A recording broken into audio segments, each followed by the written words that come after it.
O anime começa apresentando o protagonista, Hirako Macho, que está conversando com o deus que governa o mundo.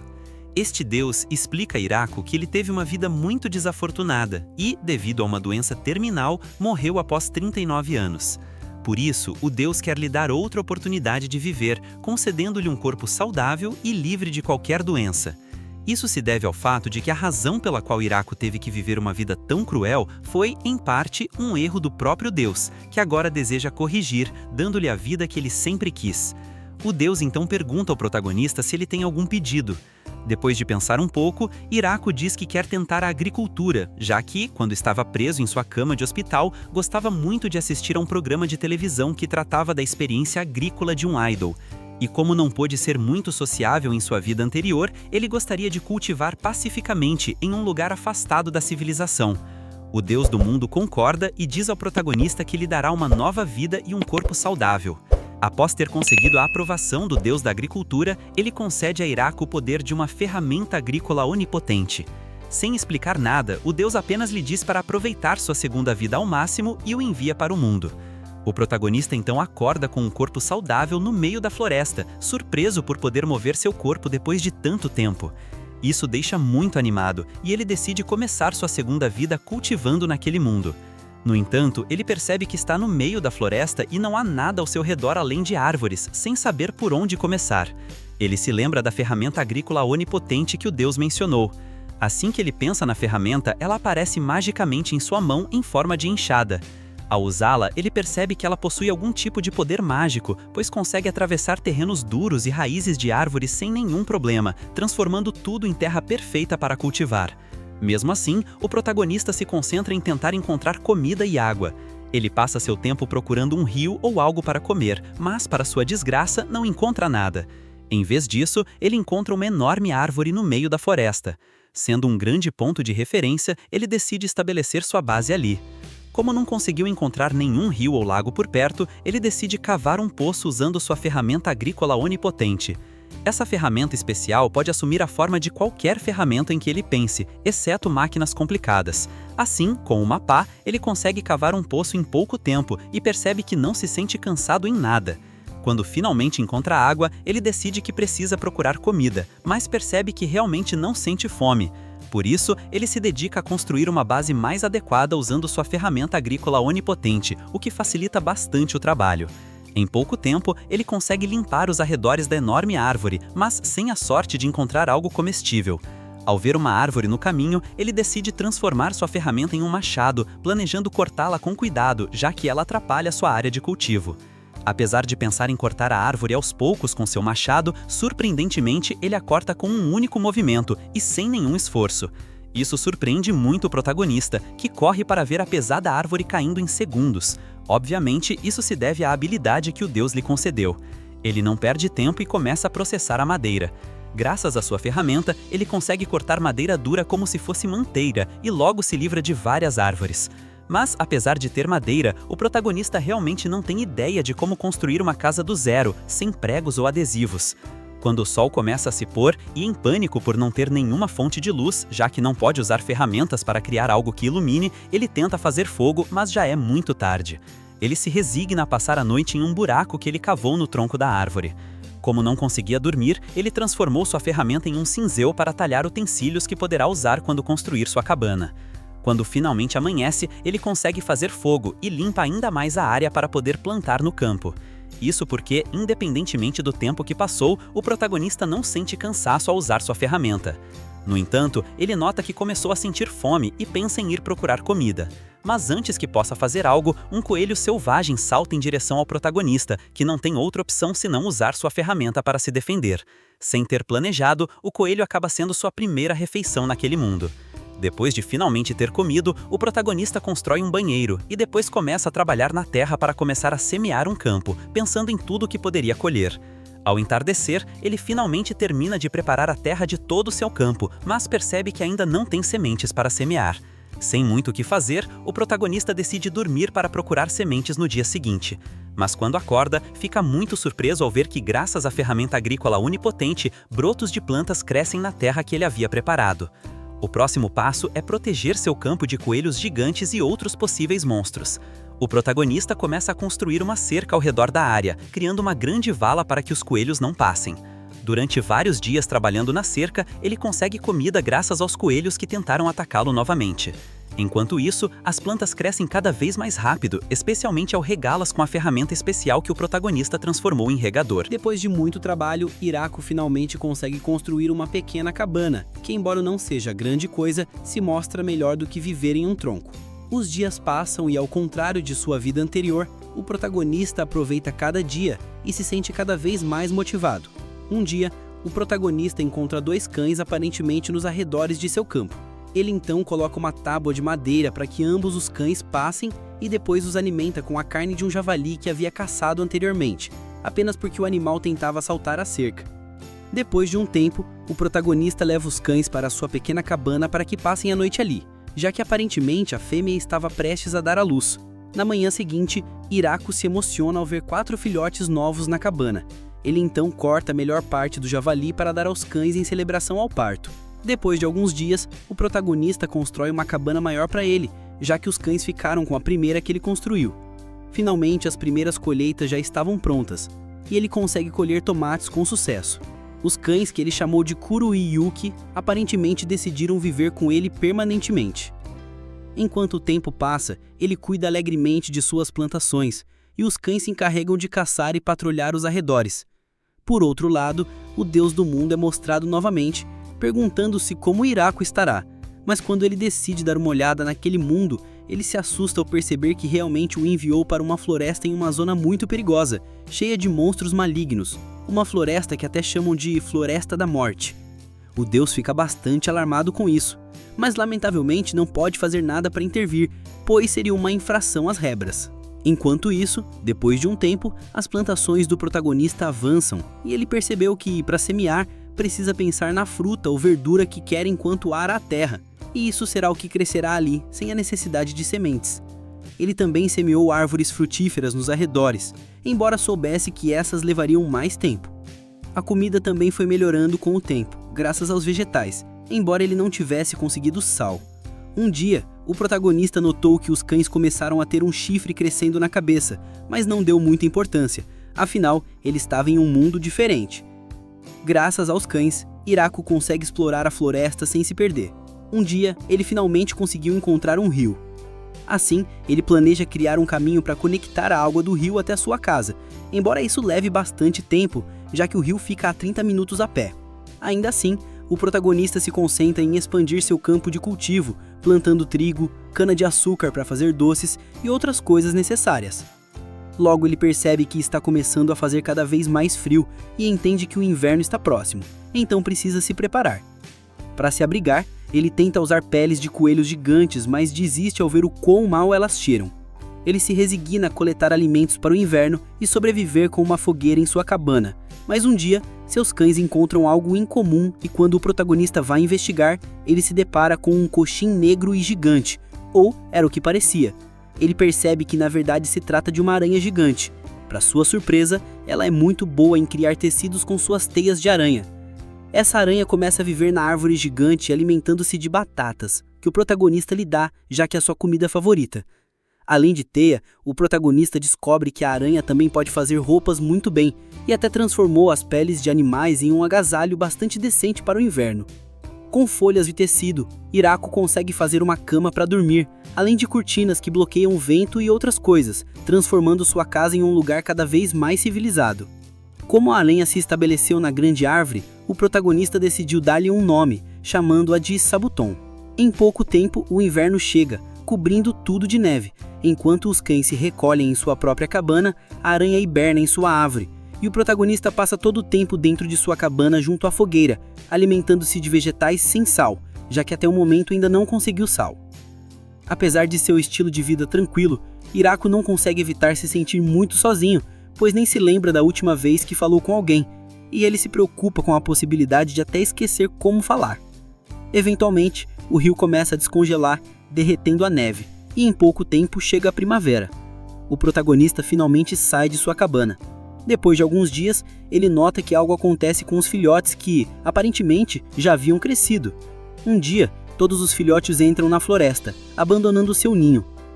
Hiraku não consegue evitar sentir alegria e tristeza, depois de tê-los criado e vê-los crescerem tão rápido.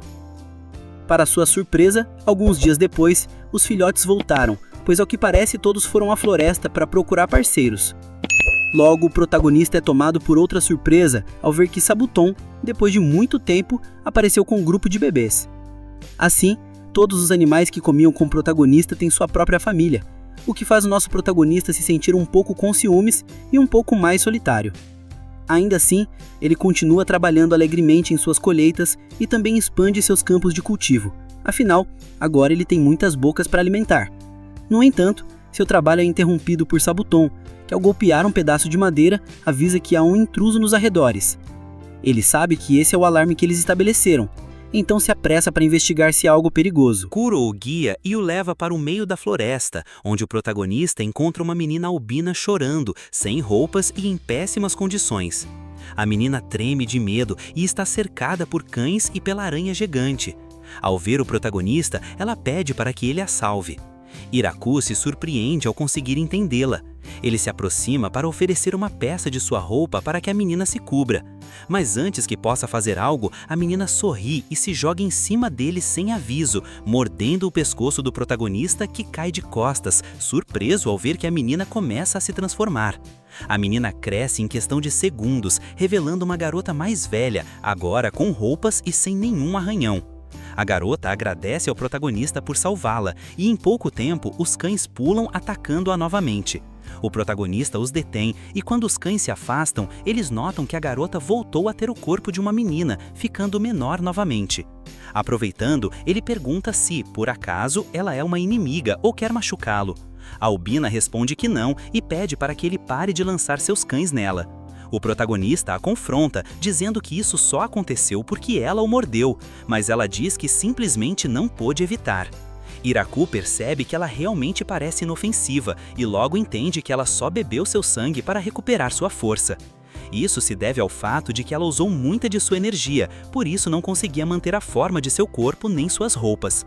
Então o protagonista pergunta por que os cães a atacaram, e ela responde que pensou que poderia enfrentar um deles, então sim, ela iniciou tudo. Mesmo assim, o protagonista se sente mal pela surra que lhe deram, então ele se oferece para deixá-la beber um pouco mais de seu sangue para que ela possa se recuperar.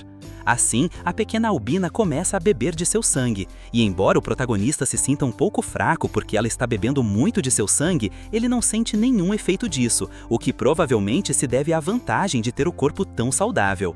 A pequena vampira volta a crescer, comentando que nunca havia provado um sangue tão cheio de vitalidade, por isso ela deve levar uma vida muito saudável. Hiraku a observa por um segundo e diz que ela está menor do que da última vez que se transformou. A garota responde que se ele vivesse mais sangue, ele estaria em perigo, mas o protagonista garante que ela pode beber o quanto quiser. Assim, quando termina, a garota volta ao seu tamanho original e acompanha Hiraku a seus campos de cultivo, surpresa que algo assim exista dentro daquela floresta. O protagonista lhe mostra suas plantações e descobre que ela nunca havia visto um tomate antes, pelo que aparentemente não são normais naquele mundo. Mesmo assim, ele a presenteia com um para que ela experimente, e a garota fica encantada com o sabor, o que alegra muito o protagonista, já que é agradável ouvir alguém elogiar seu trabalho pela primeira vez. A albina sente mais curiosidade pelas outras plantações, então o protagonista passa o dia mostrando-lhe os diferentes tipos de vegetais que ele tem plantados, passando uma tarde agradável. Já à noite, o protagonista conhece mais coisas sobre a garota, por exemplo, o fato de que seu nome é Lulu Lucy e ela é uma vampira que pode usar magia. Na cabana, Lulu se faz anotações de tudo que aprendeu, já que está pesquisando sobre plantas medicinais e nunca imaginou que um dia seria capaz de aprender sobre tantas coisas novas e espécies em um único dia. Ela conta que teve uma pequena briga com alguns nobres que tentavam roubar sua pesquisa, e depois de fugir, os ditos nobres enviaram alguém muito pesado para persegui-la. Por isso, ela decidiu que o melhor seria passar despercebida em algum lugar até que as coisas se acalmassem, razão pela qual chegou àquela floresta, e também porque estar ali poderia ajudar em sua pesquisa. Ainda assim, ela encontrou mais do que imaginava e não tem ideia de quantos dias levará para inspecionar tudo o que viu nos campos de cultivo do protagonista, além de que quase a aniquilaram no início, então aquele lugar realmente faz jus à sua reputação selvagem. Hiraku pergunta o que ela quer dizer com reputação, o que confunde bastante Lucy. Ela pergunta se ele realmente não sabe, mesmo depois de viver tanto tempo ali e domar todas aquelas feras. Mesmo assim, o protagonista responde que não tem ideia do que ela está falando. Lulu se muda o assunto para a ferramenta do protagonista, pois nunca havia visto aquele tipo de magia, mas ele não diz muito a respeito, apenas diz que é um tipo de ferramenta mágica. A garota comenta animada que, apesar de ter vivido por tanto tempo, ainda lhe restam muitas coisas para aprender. Iraku fica pensativo, pois foi um dia muito cheio de surpresas e ele não consegue acreditar que tenha conhecido Luluce ali. Ele percebe que não tem ideia se algo assim pode voltar a acontecer, então chega a uma conclusão e surpreende muito a garota ao pedir que ela fique para viver com ele para sempre, pois ele não pode deixar escapar essa oportunidade. Lulu se cora diante da repentina proposta e explica que há pessoas a perseguindo, além de que ela é uma vampira. Mas o protagonista garante que nada disso importa para ele. Ele comenta que nunca se deu bem em lidar com outras pessoas e por isso vive sozinho, longe das pessoas, mas ainda assim não sabe por quantos anos mais conseguirá lidar com isso. Finalmente, Lulu se aceita, mas diz que foi uma proposta muito repentina. Iraku responde que simplesmente está bastante solitário ali, por isso pensou que seria uma boa ideia que ela o acompanhasse. Luluce se altera e pergunta se ele se referia a isso quando pediu para que ela ficasse com ele para sempre. Aí o protagonista percebe o que pediu realmente e também cora, alterando ainda mais Lucy, que pergunta se não era esse tipo de proposta. Iraku fica nervoso e diz que sim, era esse tipo de proposta e é exatamente o que ele quer, então implora que ela aceite. Luluce se acalma um pouco para depois sorrir e dizer que já havia dito sim. Isso deixa Iraku muito feliz e ele não consegue evitar abraçá-la em celebração. E assim, o protagonista e Luluce começam a viver na cabana trabalhando juntos nos campos de cultivo. Depois de um tempo, Luluce consegue ajudar o protagonista de diferentes formas, por exemplo, instalando fontes de luz com magia, além de também encontrar sal depois de tanto tempo, o que melhora notavelmente a comida. Um dia, enquanto ambos observam o retorno das árvores frutíferas, Sabuton volta a soar o alarme. Quando vão investigar, encontram os cães cercando um anjo que lhes pede perdão por tê-los atacado primeiro. Iraku se apressa para libertá-la das teias de Sabuton e quando a garota finalmente está livre, ela usa magia para curar suas feridas e restaurar suas roupas. Depois, ela faz desaparecer suas asas. O protagonista se surpreende, comentando o quão conveniente é saber usar magia, mas estranha ao ver Luluce tentando se esgueirar. Quando o anjo a vê, ela fica brava, exclamando para que ela pare de fugir e que não continue se escondendo. Mas ao fazer tanto alvoroço, os cães voltam a atacá-la. Portanto, ela não tem outra opção senão se acalmar e ir para a cabana para conversar de forma mais tranquila. Ali, ambas falam sobre o quão impiedosos os cães são, já que lutar contra eles é uma sentença de morte. O anjo então pergunta a Luluce sobre o protagonista, e esta responde muito corada que Iraku é seu marido. Isso surpreende muito, já que é a primeira vez que o chamam assim. E claro, o anjo também se surpreende bastante. Ela decide se apresentar adequadamente, fazendo suas asas aparecerem novamente e dizendo que se chama Tia, uma anjo. Iraku pergunta se então ela serve a Deus, mas Luluce garante que não é tão importante e que é apenas uma raça de guerreiros com mais músculos do que cérebro. Isso ofende bastante Tia, que esclarece que houve um tempo em que foram objeto de adoração. O profeta pergunta por que ela persegue Luluce, e esta responde que há uma grande recompensa por ela por todo o dano que ela causou na cidade. Luluce se defende, dizendo que havia um nobre realmente chato que a obrigava a fabricar remédios e drogas de forma exigente, então ela sentiu a necessidade de lhe dar uma pequena lição.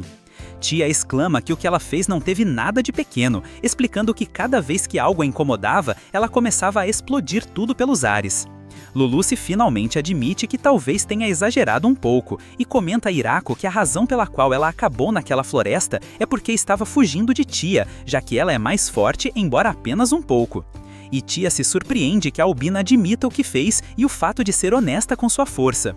Luluce explica que ela só pode ver o quão fraca ela era realmente quando enfrentou os cães de Iraku, coisa que Tia entende de imediato, já que nem ela pôde contra eles. Então ele deixa o assunto de lado e não perde tempo em propor à Tia que viva com eles. Antes que a garota possa dar uma resposta, Luluce lhe mostra os campos de cultivo e os pomares de árvores frutíferas. Também lhe apresenta Sabuton, mas ao ver a enorme aranha, Tia desmaia de susto e teve a mesma reação quando lhe apresentaram os cães. O resto do dia, ela passou ajudando Hiraku e Lucy a colher algumas safras, chegando a provar folhas de repolho frescas e ficando encantada com o sabor. Ao entardecer, eles terminam de colher muitos vegetais e Tia fica completamente exausta. Já à noite, eles conseguem provar morangos pela primeira vez e novamente ficam ainda mais encantadas com o sabor. Isso é suficiente para convencê-la de que o trabalho agrícola é muito mais satisfatório do que ela esperava. Luluce então lhe diz que está decidido o fato de que ela viverá com eles, desesperada no fundo por não conseguir lidar com tudo se ficasse sozinha. Assim, de forma definitiva, Tia começa a viver com eles, ajudando com os cultivos e até com a construção, criando golems de pedra que levantam o material pesado. Um dia, Tia pergunta ao protagonista se eles podem cultivar muito mais morangos, mas Heracles explica que, mesmo que expandam os campos de cultivo, não serão capazes de acompanhar todas as colheitas, já que estão funcionando no máximo de sua capacidade. Além disso, se cultivarem demais, talvez não sejam capazes de terminar de comer tudo o que colherem. Enquanto caminham, encontram mais filhotes, já que os filhos de Kuro e Yuki tiveram seus próprios filhos, tornando-se uma grande família de cães. E como a cabana não será grande o suficiente, o protagonista decide construir uma área para cães junto ao pomar. Enquanto isso, vários dos filhos de Sabuton também partem em viagem, então restam apenas alguns. Dias depois, Tia também decide partir, esclarecendo que não ficará fora por muito tempo e deixando o lugar. Dias depois, ela voltou junto com 7 garotas, explicando que todas são altos elfos que viviam em um vilarejo muito ao norte, mas a maioria de seu povo foi aniquilada depois de serem arrastadas para a Guerra dos Humanos. Por isso, sua raça se dispersou e desde então vagam pela terra procurando um lugar para se estabelecer e chamar de lar. Por essa razão, Tia pede a Hiraku que as deixe viver com eles também, prometendo que são muito boas trabalhadoras. Luluce comenta que é uma boa ideia, já que os altos elfos são uma raça com muito talento, além de que são muito jovens. Uma delas diz que é a mais velha e tem apenas pouco mais de 400 anos, enquanto a mais nova diz que tem uns 300 anos. O protagonista lhes diz que podem vir, mas que tem que se dar bem com todos os diferentes companheiros que já vivem ali. As garotas ficam muito felizes, esclarecendo que não tem nenhum problema com isso. Ainda assim, elas também desmaiam ao ver que os companheiros são Sabuton e os cães. Durante dias, eles se dedicaram a construir um novo lugar, maior, já que as 7 queriam viver juntas. Por sorte, todas sabiam mais de construção do que Hiraku. Ainda assim, as garotas se surpreenderam muito ao ver que o protagonista cortava árvores gigantes sem esforço. Todos trabalhando juntos e o protagonista aprendendo muito com as garotas, avançando cada vez mais na construção. Assim, depois de 10 dias, conseguiram construir uma casa muito maior e melhor do que a pequena cabana do protagonista. Hiraku sente um pouco de ciúmes, mas fica feliz por agora conhecer as técnicas dos altos elfos e poder reconstruir sua própria cabana. Depois que as garotas se estabelecem em sua nova casa, elas passam seus dias ajudando nos campos de cultivo. Elas comentam a Hiraku que, como agradecimento por deixá-las viver ali, planejam fazer alguns trabalhos de mineração e ferraria para ele, algo em que são muito boas. Depois de uns 200 anos vagando pelo mundo sem lar, elas gostariam de começar construindo um forno que possa fundir ferro. Em pouco tempo, as garotas montam rapidamente um posto de ferraria, onde fabricam coisas muito úteis para sua estadia ali. Pouco depois, elas notam o campo de trigo e fazem pão usando sua própria levedura, o que emociona muito o protagonista. Enquanto todos comem pão, Hiraku de repente pensa em algo e, embora seja um pouco tarde, pergunta a Lucy se a terra em que estão pertence a alguém. Ela responde que não realmente, mas que tecnicamente a floresta está sob o controle do Rei Demônio. O protagonista se apavora ao ouvir isso, mas Lulu se esclarece que, enquanto ele não tiver recebido nenhum tipo de apoio ao construir tudo, não há nada com o que ele deva se preocupar. E como Hiraku construiu tudo por conta própria, sem nenhuma ajuda, a terra lhe pertence. É assim que funciona ali. Portanto, todos continuam vivendo pacificamente na floresta, embora as garotas comentem entre si o quão surpreendente Hiraku é, já que não apenas domesticou todos aqueles lobos infernais, mas também domesticou uma aranha-demônio e nem mesmo tem ideia de que são criaturas extremamente perigosas. Um dia, ele encontra uma abelha-rainha gigante que Sabuton capturou, querendo que Hiraku a adote. Embora pareça perigoso, a abelha se recusa a atacar por estar tão assustada com Sabuton. Assim, o protagonista fica com a abelha e constrói uma casinha para o ninho da abelha perto do pomar. Ao contrário da abelha rainha, as abelhas operárias são do tamanho normal e conseguem construir um grande ninho dentro da casinha em apenas 10 dias. O protagonista também constrói um enorme tanque para quando for extrair água do rio através do canal. Embora ele tenha que construí-lo, já que usar madeira para o canal causaria muitos vazamentos. Hiraku usa sua ferramenta agrícola onipotente para compactar a terra perfeitamente, criando assim um material tão duro quanto o concreto. Com toda a terra que sobrou ao escavar o tanque, o protagonista fabrica peças suficientes para montar o canal. Com a ajuda das elfas, ele trabalha muito para construir rapidamente o canal, e em tempo recorde, eles já tinham uma conexão de água do rio até o tanque. O protagonista também fica feliz ao ver que até peixes chegam ao tanque, já que não tinham conseguido nenhum antes. Luluce se preocupa um pouco ao ver que Hiraku cozinha os impiedosos peixes da Floresta da Morte, já que não tem ideia se são seguros para comer. Então, eles deixam o protagonista prová-los primeiro para ver se é seguro. Hiraku come o peixe depois de muito tempo, notando que tem gosto de salmão, e então oferece às garotas também. Como todas amaram, o protagonista conservou os outros peixes que pegaram para guardá-los no armazém. E como agora tem uma via de água construída, Hiraku diz às garotas que seu próximo objetivo é construir um arrozal. Ele rapidamente constrói os campos de cultivo, enchendo-os de água. Depois, todas as garotas o ajudam a semear o arroz, enquanto os filhos de Sabuton se encarregam de manter as pragas longe da área. As plantas de arroz crescem muito mais rápido do que o protagonista esperava, então eles rapidamente colhem o arroz e o deixam secando ao sol. Quando perdem toda a umidade, eles começam a debulhá-lo para depois eliminar qualquer tipo de folha ou material vegetal. Depois de um longo processo, os grãos de arroz finalmente estão prontos. Assim, o protagonista os cozinha e depois faz bolinhos de arroz recheados com peixe que ele cozinhou antes. Ditos bolinhos de arroz são um sucesso entre todas as garotas, tanto que nem mesmo deixam nenhum para ele. O protagonista continua trabalhando nos campos de arroz durante os dias seguintes, e o trabalho fazia com que ele terminasse sempre cheio de lama. O protagonista decide construir um lugar para tomar banhos quentes. A construção começou em seguida, e em pouco tempo eles fabricaram os fornos para aquecer a água, construíram uma área de lavagem e uma banheira muito grande com solução para as águas residuais. Tia recomendou usar slimes, já que estes se alimentam de produtos de descarte e matéria orgânica morta, e depois a depuram, então são praticamente máquinas de limpeza da natureza. Portanto, Tia atrai vários slimes e o protagonista os lança em uma piscina de purificação que ele construiu para os slimes das águas residuais, resolvendo esse problema. Enquanto Hiraku recolhe lenha, ele nota um pequeno cogumelo em um pedaço de madeira. Mas como ele não sabe diferenciar os cogumelos daquele mundo, ele tem uma ideia e, em 2 troncos de madeira, usa a ferramenta agrícola onipotente para cultivar cogumelos que ele conhece. Ao terminar com isso, ele decide finalmente experimentar o banheiro que construiu. Depois de ensinar às garotas como funciona, ele entra na banheira. Depois de muito tempo, já que em sua outra vida ele não podia tomar banho enquanto estava hospitalizado, ao entrar na água quente, Hiraku entra em um estado de relaxamento completamente feliz. No entanto, sua super relaxamento é interrompido quando as demais garotas entram à banheira. Assim, ele não pode relaxar como esperava, e apesar de ter proposto a ideia de construir um banheiro apenas para homens, as garotas se negaram à ideia de que ele tivesse um banheiro inteiro só para ele. Dias depois, Hiraku descobre que seu cultivo de cogumelos foi um sucesso, então ele decide fazer um ensopado. Mas antes, os cães chamam sua atenção porque encontraram um grupo de 5 elfas e as levaram até sua propriedade. Lia explica que elas viviam no mesmo vilarejo e que tinham aproximadamente 200 anos. O protagonista então aceita que elas também vivam ali, então todas decidem começar a construir uma casa ainda maior. Por outro lado, a história de Kuro e Yuki é contada. Essa dupla foi atacada durante seu tempo na floresta, e quando Yuki estava grávida, foram atacados por aquele que chamavam de Urso Lutador, o rei daquela floresta. Por pura sorte, ele não os comeu, mas eles ficaram gravemente feridos.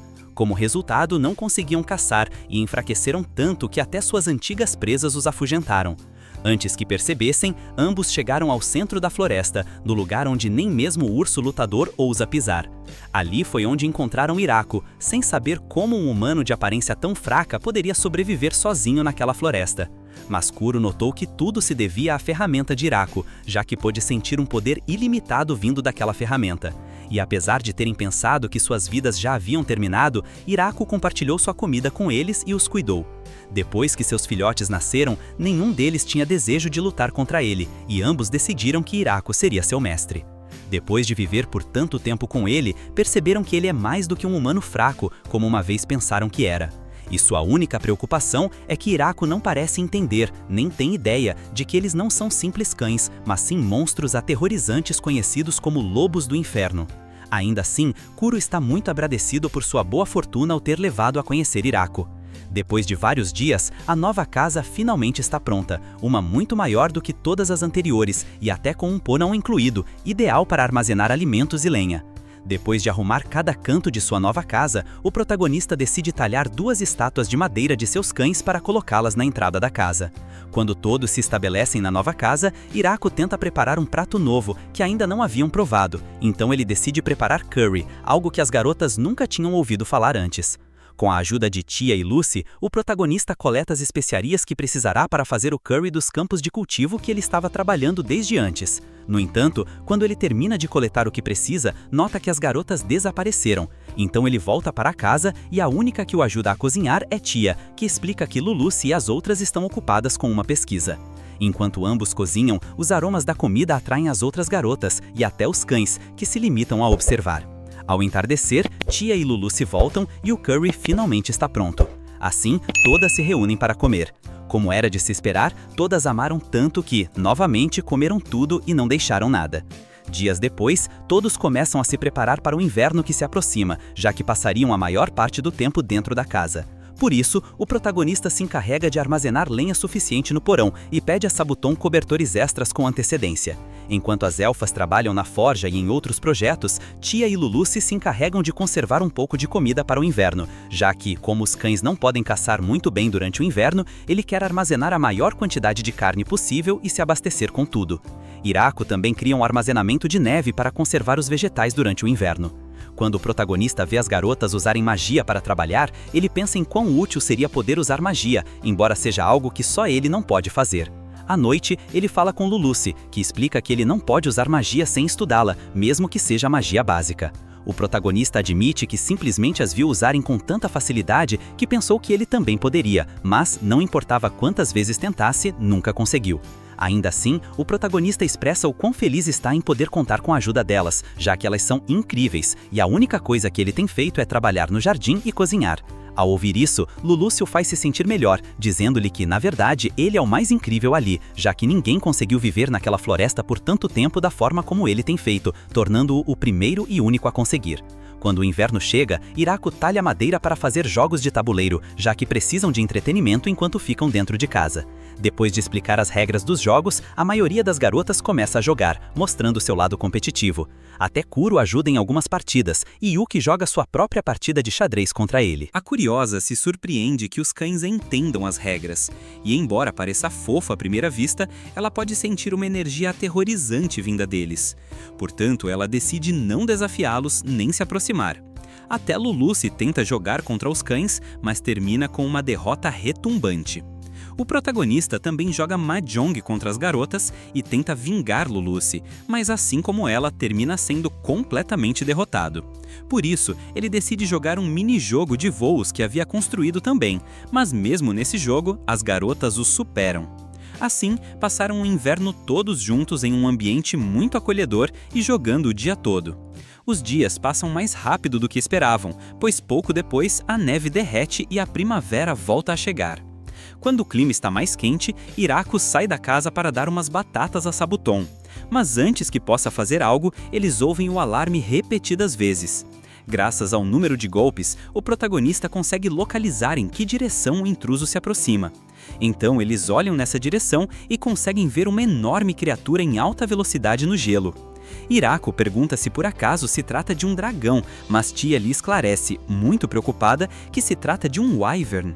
A besta se prepara para atacar, então Tia e Lulucy se encarregam de criar uma defesa mágica. Ambas conseguem criar uma enorme barreira que protege todo o lugar, incluindo a grande árvore. Mesmo assim, vários escombros em chamas caem perto dos campos de cultivo, então as elfas se encarregam de apagar o fogo. Tia pergunta se eles deveriam atacar, mas Lulucy admite que nem mesmo tem certeza se podem atravessar a barreira do wyvern e também não podem escapar, já que as bestas os seguirão do céu. O protagonista se desespera sem saber o que fazer, assim como as garotas, pois a ameaça parece não ter planos de ir embora, ignorando todos os outros. Hiraku diz a si mesmo que o mais importante é proteger a todos. Ao ter esse pensamento, surpreendentemente, sua ferramenta agrícola onipotente se transforma em uma poderosa lança. Apesar de não entender tudo, Hiraku não perde tempo e decide usar a lança contra o Wyvern. A besta cria 3 barreiras de proteção contra o ataque, mas a lança do protagonista as rompe completamente, conseguindo atravessar uma das asas do Wyvern. A lança volta para a mão do protagonista, que, sem hesitar, a lança novamente com muita força e desta vez atravessa o peito do Wyvern, fazendo-o cair na floresta. Quando tudo termina, as garotas ficam sem palavras, completamente surpresas. Apesar de ter havido alguns danos no campo de cultivo, todos os edifícios terminam bem, então eles decidem ir ver o cadáver do Wyvern na floresta. Ao encontrá-lo, o protagonista pergunta se há muitas dessas bestas. Lulucci responde que sim, mas apenas nos lugares onde vivem, além de que é muito raro encontrar um tão grande. Com bastante seriedade, Hiraku pergunta então se há alguma possibilidade de que alguém tenha enviado aquele Wyvern especificamente para atacá-los. Mas Tia diz que é pouco provável, já que mesmo que esse Wyvern estivesse sob o comando de alguém, não enviaria uma criatura tão rara e tão valiosa por conta própria. Por isso, o mais provável é que tenha sido uma criatura selvagem agindo sozinha. Hiraku chega à conclusão de que então tudo foi mais do que um desafortunado e raro acidente. Apesar de ter criado um ambiente um tanto tenso, toda a seriedade do protagonista desaparece quando ele pergunta se o Wyvern pode ser comido. Pouco depois, eles voltam para casa e se deliciam com o Wyvern, enquanto Tia explica que a carne dessa besta é realmente considerada uma iguaria. Hiraku prepara um bife com especiarias, bolinhos de carne no vapor e até um guisado com vegetais feito com a carne da cauda do Wyvern. Para a surpresa de todos, a carne acaba sendo muito macia e cheia de sabor, então todos ficam encantados com a comida. Durante o jantar, Lucy pergunta discretamente à tia se ela teria sido capaz de bloquear um ataque da lança que Hiraku usou anteriormente. Mas esta responde que, seriamente, é impossível, afinal, é apenas um ataque com o qual ele atravessou uma barreira de 3 camadas de um Wyvern e depois atravessou o peito dele.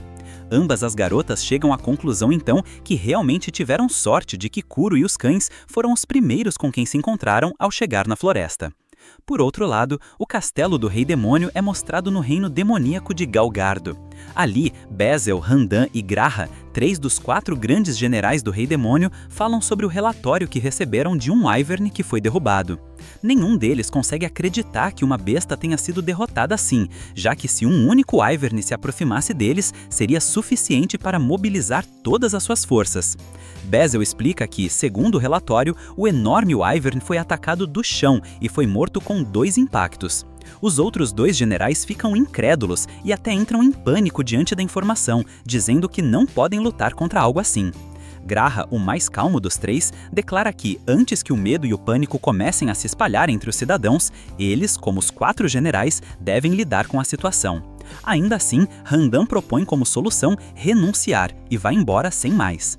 Em outro lugar, também é mostrada a toca de Dreamer, onde um enorme dragão chamado Dreamer fala com seu subordinado, Gucci, depois de ter visto o Wyvern cair. O dragão pergunta a Gucci o que ele acha que aconteceria se ele recebesse um ataque assim. Gucci não hesita em dizer que o mais provável é que um ataque desses o atravessasse completamente, o que seria tolice atacar. Enquanto a notícia do Wyvern causa pânico em outros lugares, o protagonista, no dia seguinte, se pergunta tranquilamente o que faria com a carne do Wyvern e decidiu fabricar vinho com os cultivos de uvas que ele tem. As garotas o ajudam muito animadas, já que aparentemente o vinho existe naquele mundo e é algo muito valioso. Depois de colher muitas uvas, as garotas as pisam em algo que o protagonista construiu especificamente para isso. Enquanto isso, o protagonista se encarregava de trocar os barris à medida que se enchiam, barris que foram construídos pela alta elfa Lalatia, já que ela sabe como fazer recipientes herméticos. As garotas começam a pisotear as uvas, mas Tia acaba caindo por acidente. Portanto, as elfas propõem cantar uma canção que costumavam cantar em sua aldeia enquanto trabalhavam juntas. Isso as ajuda a se coordenar e elas se divertem mais dessa forma, tanto que Lulucci se junta, levando Hiraku com ela. Depois de bastante trabalho e diversão, ao entardecer, finalmente terminam com 16 barris no total. Enquanto isso, o deus do mundo os observa e mostra à deusa da agricultura o quanto Iraco se diverte, então ele pede que ela o perdoe. No entanto, a deusa da agricultura fica com raiva e se nega a perdoar o deus, já que ele castigou por erro a alma de um humano inocente e tentou salvá-lo às escondidas para acabar enviando-o para aquela horrível floresta da morte e, ainda por cima, lhe deu uma réplica da lança sagrada, a Green.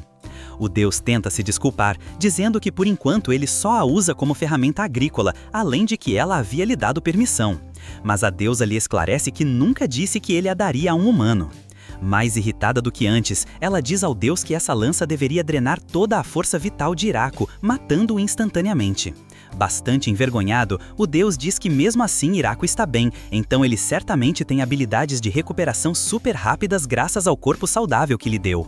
Apesar disso, a deusa repreende o deus e, ao que parece, seu pai foi bastante descuidado, e como castigo, ele terá que ficar sentado em um lugar fixo por 300 anos. Voltando ao protagonista, depois que Sabuton toca o alarre, ele encontra uma pequena vampira na floresta novamente. Lulucci se surpreende ao vê-la e a reconhece como Fiora, sua irmã.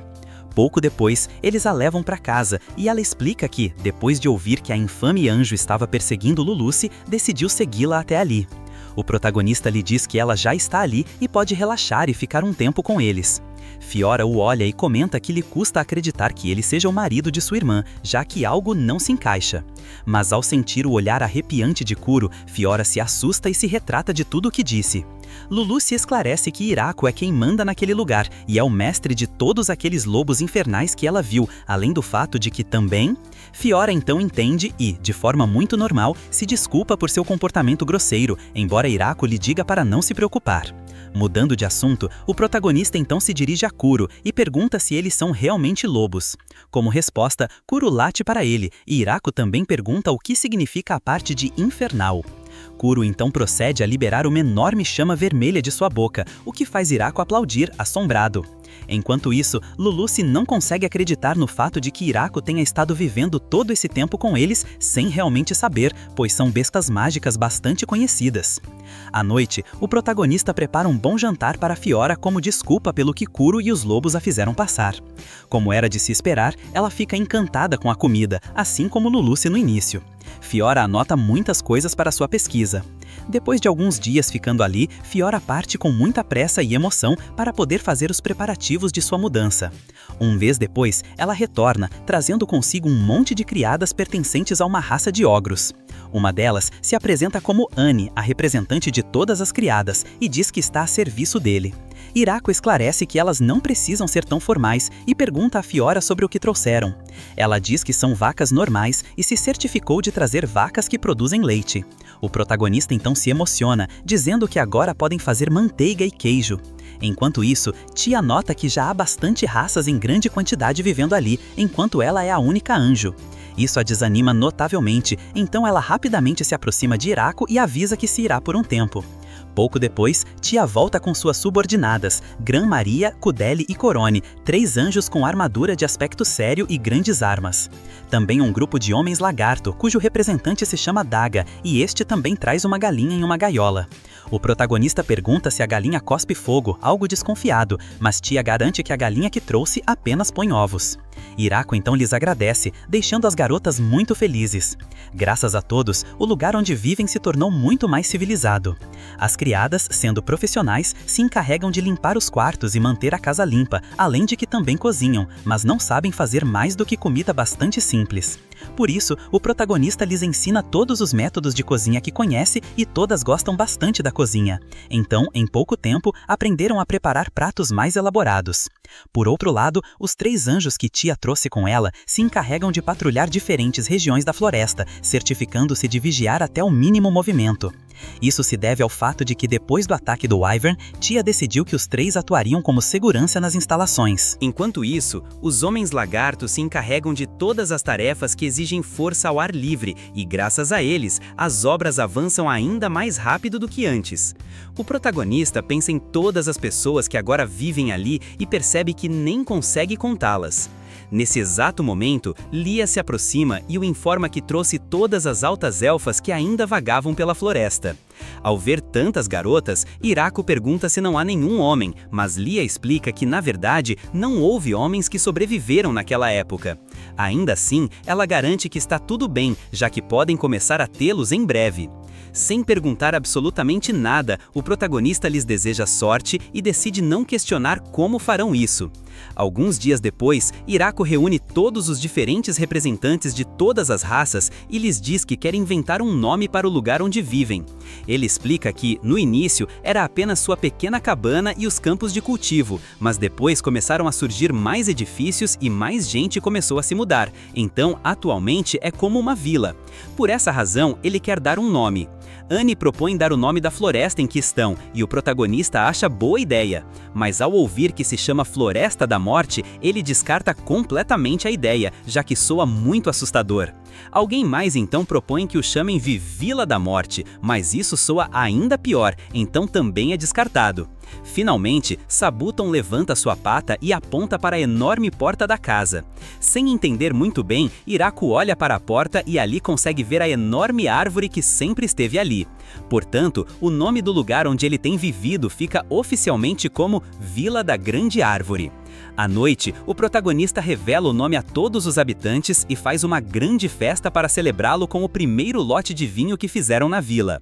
Todos ficam animados e começam a chamá-lo de prefeito, mas Hiraku diz que isso é algo que eles decidirão juntos depois.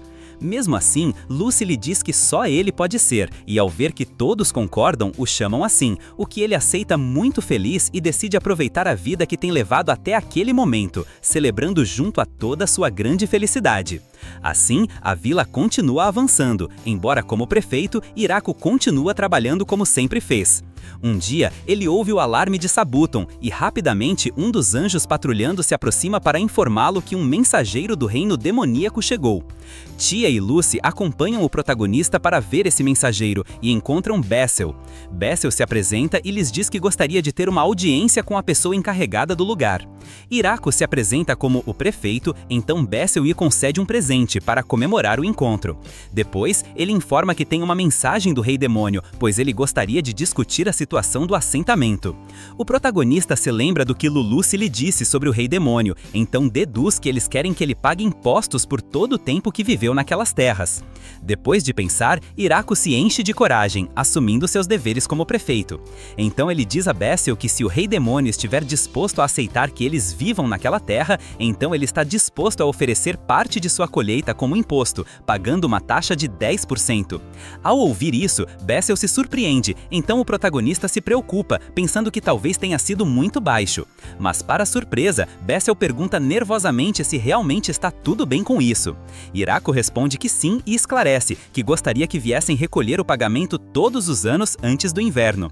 Bessel aceita, encerrando o acordo muito mais rápido do que o protagonista esperava. Hiraku assina o acordo, estabelecendo que o imposto a ser pago será de 10% de sua colheita total a cada ano. No entanto, isso se limita ao que cultivam nos campos, então não lhes dará nada de leite, ovos, mel ou álcool que produzam. Se o povo do Rei Demônio estiver interessado em qualquer uma dessas coisas, então terão negociações comerciais. Como o protagonista sentiu que foi muito agressivo nas negociações, ele acaba dando um presente a Bessel antes de se despedir. Luluce o elogia por ter feito tão bem e diz que como agora pagam impostos, tecnicamente estão sob a proteção do Rei Demônio. Tia comenta o quão impressionante é a taxa de 10% que eles vão pagar, já que geralmente a porcentagem supostamente é de 50% ou 60%. Annie, além disso, menciona que a ideia de virem cobrar a cada ano foi uma ótima decisão, o que os obriga a reconhecer oficialmente sua residência ali. E se eles vierem cobrar apenas uma vez por ano, não poderão medir com precisão tudo o que realmente produzem. Em outras palavras, praticamente compraram a proteção do Rei Demônio com um imposto real inferior de 10%. Luluce então se emociona porque, além de tudo isso, Bessel lhes presenteou com a medicina todo-poderosa, que funciona se bebida ou se aplicada diretamente sobre uma ferida, algo aparentemente muito valioso. Enquanto isso, no castelo do Rei Demônio, os generais conversam conversam com Bessel, sem conseguir acreditar que a Vila da Grande Árvore tenha se submetido às suas forças militares, mesmo quando tem força para derrotar um Wyvern. Randan também não consegue acreditar, então diz que ele certamente tem algum motivo oculto. Bessel esclarece que teve a mesma suspeita, mas mesmo assim não teve outra opção senão aceitar suas condições. Afinal, a princesa vampira e o anjo da aniquilação estavam ali mesmo junto ao prefeito. Grat se impacta ao ouvir isso, perguntando com medo se por acaso ele se refere à grande sábia Lucy e a mais forte de todos os anjos. Bessel confirma isso e esclarece que não é só isso, e que também havia um exército de altos elfos e uma matilha de lobos infernais. Além disso, o grupo que os guiou até seu líder foi o trio de anjos assassinos, algo que o levou a pensar que sua vida estava acabada. E apesar de tudo isso, o prefeito sugeriu que estivessem sob a proteção do Rei Demônio, algo a que não pôde negar, ou então teriam se tornado uma força inimiga. Os generais começam a tremer de medo, mas sua atenção se concentra no presente que Iraco lhes ofereceu. Ao abri-lo, vêm maçãs e algumas frutas que nunca provaram. Graf é o primeiro a prová-las e se surpreende com um sabor tão bom. No entanto, a atenção de Bessel se volta para o tecido que envolve as maçãs, e com terror ele percebe que pertence a uma grande aranha demoníaca, uma criatura perigosa com a qual os anteriores reis demônio lutaram alguma vez. Ao ouvir isso, Randall novamente se levanta e se retira, dizendo que renuncia. Por outro lado, em pouco tempo, a Vila da Grande Árvore recebe outra visita do único e verdadeiro governante dos dragões, Dreamer. O grande dragão abaixa sua cabeça em sinal de respeito, enquanto seu assistente entrega a Iraco um presente de sua parte, uma elegante seda que parece ser de grande valor. Iraco agradece, mas pergunta o motivo de sua visita. Gucília explica que seu mestre tem sua guarda localizada ao sul daquele lugar e, apesar de haver bastante distância, os considera vizinhos, por isso decidiram oferecer-lhes uma saudação formal. Iraco então os convida a entrar, então o enorme dragão assume forma humana e, nervosamente, volta a se apresentar ao protagonista. No entanto, Dreamer relaxa completamente, exclamando que aquele lugar é ótimo, assim como seu licor, então ele planeja ficar ali. Gucília esclarece a Dreamer que ele não pode fazer isso, já que muitas pessoas ficarão com raiva se ele não proteger seu lar. Pouco depois, ambos partem com maçãs de presente que Heracles lhes deu. Depois de receber visitas inesperadas, Iraco pensa em como a Vila da Grande Árvore lidará com os visitantes, já que tudo começa a se complicar com as relações diplomáticas. Em poucos dias, o protagonista decide construir uma casa de hóspedes para os visitantes, já que não se sente confortável em convidá-los para sua própria casa. As elfas constroem uma grande casa com capacidade para 30 pessoas, já que é provável que haja grupos grandes de visitantes. E, para não assustar os visitantes, Lia e a elfa instalam um sino para Sabutão, para que assim se possa distinguir se um visitante ou um inimigo se aproxima. Também é estabelecido um grupo de boas-vindas para receber os visitantes, formado por várias pessoas para vigiá-los caso algum inimigo se infiltre fingindo ser visitante. Enquanto isso, Fiora será encarregada de vigiar os visitantes, que ficarem até o anoitecer, já que sendo uma vampira, não tem problema em não dormir por vários dias. Toda a preparação foi posta em prática mais cedo do que o esperado, já que pouco depois recebem a visita de um grupo de homens-fera provenientes de um lugar chamado Vila Uivante. Gas, um deles, esclarece que querem estabelecer relações com a Vila da Grande Árvore. Depois de recebê-los apropriadamente, eles ouvem o que tem a dizer. O grupo explica que sua vila tem tido problemas ultimamente, então o comércio entre eles se tornou instável. Por essa razão, estão procurando alguém novo para comerciar e chegaram até ali porque ouviram que alguém do povo do Rei Demônio estava falando de sua vila. No dia seguinte, Garf fala com o protagonista e diz que eles têm produtos fabricados com o mineral que extraem em sua vila. Entre estes, pinturas, prataria, cristais e mais coisas que gostariam de trocar por alimentos. Ao ver tudo que ele oferece, o protagonista se emociona, dizendo que quer tudo e está disposto a dar suas colheitas em troca. Assim, sua relação comercial com a Vila Uivante começa. Em troca de um barril de vinho, Dreamer concorda em levá-los a todos e carregar com a mercadoria. Dias depois, eles voltam da Vila Uivante depois de terem trocado tudo. Tia informa que o prefeito da Vila Uivante perguntou se alguns dos seus poderiam ir viver na Vila da Grande Árvore, totalizando umas 20 mulheres. E como ele ainda precisa de mais gente para trabalhar, Iraco concorda com a condição de que enviem pelo menos 2 homens jovens, já que a população já é quase em sua totalidade de mulheres. Dias depois, as garotas da Vila Uivante chegam, mas quando apresentam os 3 jovens que trouxeram, o protagonista percebe que houve um mal-entendido, já que esses 3 jovens acabam sendo crianças pequenas ainda. Mesmo assim, ele não tem outra opção senão dar-lhes as boas-vindas em sua vila. Em pouco tempo, os novos habitantes se adaptam à vila, embora algumas das novas garotas ainda desmaiem ao ver Sabutão e os lobos. Hiraku nota que uma delas usa magia e percebe que absolutamente todos ali podem usar magia, incluindo os lobos, Sabutão e até a abelha gigante e o slime. Novamente, ele comenta que é o único que não pode fazê-lo, mas uma das novas garotas tenta animá-lo, dizendo que as crianças também não podem usar magia, já que não aprenderam. Hiraku pensa consigo mesmo que até eles o superaram em pouco tempo, mas ainda assim se concentra nas coisas que pode fazer. De repente, o som de uma explosão e um tremor o distraem, e, em pouco tempo, Gran-Maria aparece e o informa que um Grappler e um Blonde Viper estão lutando na área norte da floresta. O chão treme cada vez mais forte, o que preocupa bastante Gran-Maria, já que se continuarem assim, poderiam afetar a vila e seria muito perigoso se envolver sem um plano. O protagonista pensa com tranquilidade e, depois de alguns segundos, pergunta a Gran-Maria se essas criaturas que estão brigando comem. O anjo diz que sim, por isso, pouco depois, vemos Hiraku voando. Apesar do aparente perigo, ele simplesmente diz que sempre se perguntou qual seria o sabor da carne de urso. Ao chegar, ele se depara com uma serpente gigante lutando contra o enorme urso lutador. O rei propõe ir pedir ajuda imediatamente, mas Hiraku lhe diz para simplesmente abaixá-lo. O anjo obedece rapidamente, e assim Hiraku derrota as bestas facilmente com sua lança. Ao ver o cadáver do enorme urso que uma vez o atacou, Koro fica observando, aparentemente oprimido ao se dar conta do grande poder do protagonista. Os 3 anjos também ficam completamente incrédulas, já que nem elas conseguiriam derrubar um monstro assim com um único ataque. Ao voltar para casa, o protagonista prepara um ensopado ao vinho com a carne do urso e frita a carne da serpente, que acaba sabendo a frango.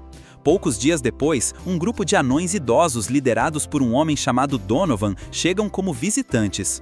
Donovan comenta que ouviram que ele tem álcool de alta qualidade na Vila da Grande Árvore, então gostariam que ele compartilhasse um pouco de seu vinho com eles. Em troca, eles podem fabricar álcool usando outros produtos de seus campos, já que passaram a vida estudando a produção de álcool e têm a tecnologia necessária para isso. Isso é suficiente para convencer as garotas, então, em pouco tempo, Donovan e seus homens começam a trabalhar no álcool imediatamente. Depois de todo um processo, Donovan dá um pouco de uísque recém-destilado ao protagonista, que se surpreende com a força da bebida. Depois de um tempo, Donovan e seus homens acabaram ficando na vila, trabalhando como cervejeiros. Então, ele faz uma festa de celebração com o novo álcool, e até Dreamer comparece e acaba se embriagando como de costume. Dias depois, Sabutão toca o alargue, e o protagonista se prepara para atacar com sua lança quando vê um dragão que não parece amigável se aproximar diretamente. Mas antes que possa fazer algo, Dreamer atinge o dragão para que ele se afaste. No entanto, um terceiro dragão aparece voando diretamente em direção ao protagonista, que não tem outra opção senão atacar. Seu primeiro ataque estranhamente falha por pouco, então ele se prepara para lançar seu segundo ataque. Mas antes que possa fazê-lo, Dreamer aparece à sua frente, exclamando para que ele por favor pare. Depois, Dreamer se apresenta em sua forma humana junto com Grafalon, sua esposa, e sua filha Lasti. Dreamer explica que, aparentemente, as constantes escapadas de Dreamer para ir à Vila da Grande Árvore despertaram suspeitas em sua casa, já que sempre que ia à vila levava todo tipo de presentes valiosos e acabava passando a noite dormindo na casa de hóspedes, para não voltar bêbado para casa. Quando o mal-entendido é esclarecido, a esposa e a filha de Dreamer pedem desculpas ao protagonista. A família de dragões, pouco depois, fala sobre o quão ameaçadora é a vila de Hiraku. A esposa de Dreamer comenta que nunca pensou que conheceria alguém que tivesse a força para dominá-los. Lasti concorda, já que sua mãe nem mesmo conseguiu se defender do ataque de Hiraku anteriormente, tendo que desviar. Sua mãe lhe diz que isso foi graças à aranha, que é uma velha amiga sua, mas se não a tivesse tirado do caminho naquele momento, provavelmente não estaria viva, já que não podem ignorar esse tipo de poder. A esposa de Dreamer diz a Last que ela terá que viver naquela vila por um tempo, para que se certifique de que esse poder nunca se volte contra eles. Os dragões, sem poder discutir, Last se torna habitante da Vila da Grande Árvore, pois o protagonista nunca tem problema em aceitar mais ajuda. Last se apresenta um pouco nervosa, pedindo para que a chamem de Last e perguntando o que deveria fazer. Em pouco tempo, ela começa a trabalhar na vila, mas devido à sua força monstruosa de dragão, quase tudo o que ela faz acaba em desastre. Mas, depois de pensar um pouco, o protagonista consegue o trabalho perfeito para a garota e deixa Last encarregada das relações diplomáticas da vila. Isso se deve ao fato de que todo mundo teme os dragões, que além de terem poder, seu conhecimento e sabedoria também são incríveis. Iraku descobre que dar esse cargo a Last funcionou perfeitamente, já que quando Bessel foi à vila para comprar laranjas, acabou comprando um monte de frutas devido ao quanto Last o intimidou, sem sequer tentar. Bessel volta ao castelo do Rei Demônio e informa aos outros generais que agora a Vila da Grande Árvore tem dragões e, devido ao poder militar que não para de crescer na vila, deve mantê-los vigiados, tendo cuidado para que não os descubram ou poderiam considerar um ato de agressão. Sem mais opção, Bessel tem um plano e pouco depois decide enviar sua filha Florem para viver na vila para investigar sem levantar suspeitas. Apesar de a garota estar muito confiante de que não seria grande coisa, logo ela percebe o enorme poder militar da vila e toda a sua confiança a abandona. Ainda assim, ela decide continuar trabalhando na vila e se torna amiga de Last. Em pouco tempo, quando chega o outono, todos desfrutam mais da comida. Um dia, ao comer um ensopado com as garotas, o protagonista menciona o quanto seria melhor se pudessem conseguir comida do mar. Isso chama a atenção de todas, que não demoram a perguntar o que ele quer dizer com comida do mar. Iraku explica que fala de coisas como bacalhau, caranguejos ou tamboril, já que com isso e outros ingredientes poderiam preparar um ensopado muito melhor. Fiora começa a investigar sobre o que ele disse, enquanto Tia se pergunta se os caranguejos realmente podem ser comidos, já que são muito duros e selvagens. Apesar de tudo, ele tem suas dúvidas, mas a emoção as vence e elas se mobilizam imediatamente. Florem lhe comenta que há uma cidade portuária dentro dos limites do reino demoníaco ao sul da vila, onde fazem muito comércio com produtos oceânicos. Então poderiam conseguir os peixes ali e ela poderia pedir ajuda a um comerciante que conhece. Tia se oferece para levá-las voando até lá, então ambas partem imediatamente. 3 dias depois, elas voltam junto com Michael Garon, o presidente da empresa. Depois que este se apresenta a Iraku, ele lhe mostra todos os produtos marinhos que trouxe da cidade de Chachato. Michael é bastante direto em sua visita e esclarece que tem como objetivo sugerir mais oportunidades para que comercializem bens e negócios. Além disso, propõe se tornar o fornecedor governamental oficial para a Vila da Grande Árvore, o que significa que ele quer gerenciar todo o comércio entre eles e o mundo exterior, já que pode conseguir várias vezes mais valor ao trocar os valiosos produtos que produzem. Tia e Lucy se encarregam de dar uma olhada na lista de produtos dos quais a empresa de Michael se encarrega. Depois de discutir vários temas importantes, Michael parte novamente para sua cidade. Sendo levado por Leste, Iraku comenta que Michael parece ser um comerciante hábil, então será de grande ajuda que ele se encarregue de suas negociações, especialmente se terminarem obtendo mais benefícios ao comerciar. E embora realmente parecesse um comerciante mais hábil e calmo, quando ele se afasta o suficiente da vila, Michael mostra todo o medo que está escondendo, bastante aliviado de ter sobrevivido e de ter conseguido finalizar seu negócio com aquele grupo tão aterrorizante. Ele vai feliz, já que é o melhor negócio de sua vida. Depois de tudo isso, o protagonista e as garotas finalmente provam a autêntica comida do mar, que acaba sendo tão boa que Iraku pensa em pedir camarões ou lulas da próxima vez. Algum tempo depois, pela 3ª vez, um dragão ataca a vila, e o esquadrão de 3 anjos não consegue detê-lo. Então, o protagonista observa o dragão bastante alerta, perguntando-se se por acaso ele estaria relacionado com Dreamer.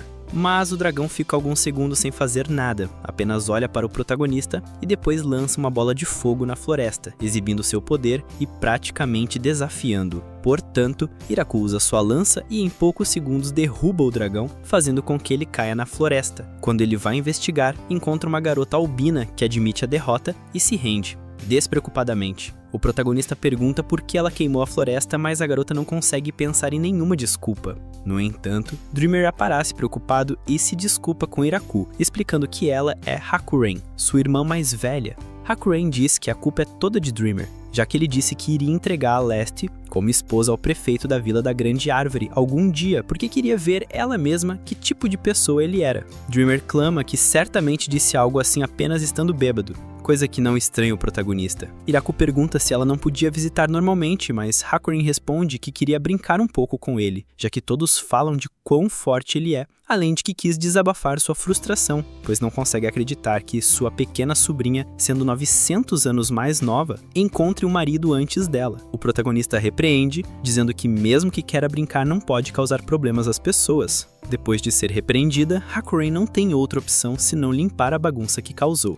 Dias depois, Hakuren se acomoda facilmente na vila, comendo despreocupadamente junto com Dreamer como se estivesse em sua própria casa. Leste se desculpa pelo comportamento de sua tia, já que ela está causando muitos problemas, mas o protagonista a garante que não é nada pelo que ela deva se desculpar. Depois de comer, Hakuren diz que ouviu que ele tem jogos de tabuleiro bastante divertidos naquele lugar, então pede ao protagonista para jogarem das partidas. Pouco depois, Hakuren, Dreamer, Leste e, claro, o protagonista decidem jogar Mahjong, mas a pedido do clã de dragões eles fazem uma aposta, estabelecendo que o perdedor terá que tirar uma peça de roupa como castigo. Ao ver a perigosa competitividade dos dragões, Irako se preocupa, tendo o pressentimento de que tudo dará errado.